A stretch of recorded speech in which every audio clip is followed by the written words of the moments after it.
Welcome to World at Work TV. I'm Allison Avalos, and I'm joined today by Shane Meredith of Meridian Compensation Partners to talk about some of the myths in executive compensation. Shane, take us through some of the most common myths you see and maybe how you've busted them.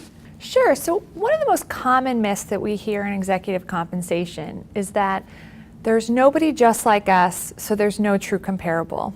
And that really gets to peer group selection, which is pretty important in executive compensation. Companies use peer groups to help set pay levels, design their programs, and in some cases they even use peer groups for their performance measurement. But when companies say to me, there's nobody like us, we can't come up with a peer group, my first answer is always good. If there were 10 other companies exactly like you and you had no differentiators, you'd be competed out of the market. So we don't expect to find companies that are exactly like you. And it's interesting, I actually specialize in the banking industry, and there are over 500 publicly traded banks on both the New York Stock Exchange and NASDAQ combined. And yet I constantly hear from my clients, you won't be able to find any banks just like us, which is very interesting because to the outside world it seems like such a uniform industry. But what we found is that there are some methodologies that you can use to come up with a peer group. Now, obviously, the traditional starting point is looking at company size and industry. But beyond that, you can look at who do you lose executives to, who do you recruit executive talent from, what companies use you as a peer. And also, if you have a handful of very good peer companies, who do they use as peers? So those are some of the more traditional types of methodologies that we use. But a little bit more outside of the box is you can look for companies that have similar financial measures and metrics than you do, such as margins or assets to revenue or enterprise value to revenue. And those can help identify companies that have a similar business model or level of complexity that you do. How does an organization prioritize some of those defining characteristics when maybe not everything aligns, but they feel like they're centering in on potentially a good match or a good group?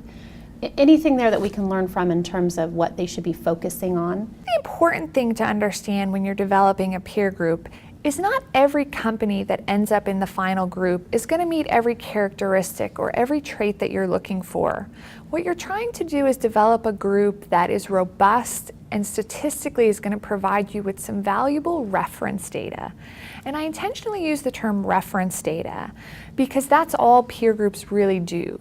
They don't give us an answer, they don't tell you what your compensation should be or what your program design should be, but they will provide you with a reference on what's happening out in the marketplace.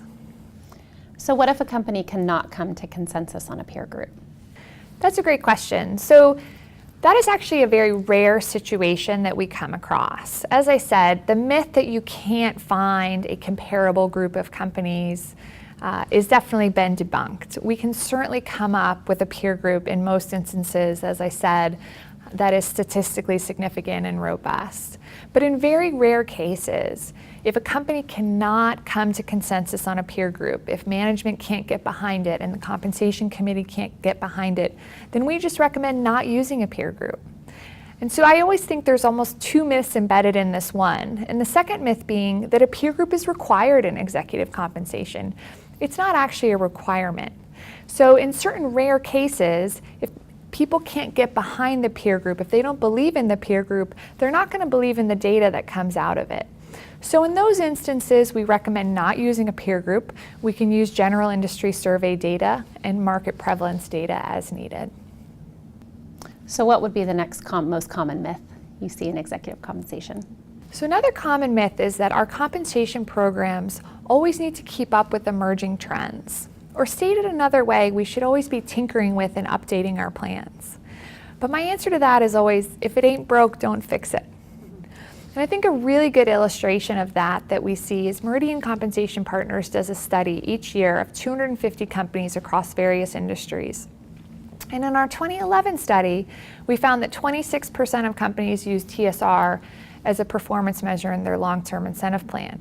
But just 4 years later, in 2015, 58% of companies use TSR in their long-term incentive plan, and it was the most common metric by a significant margin.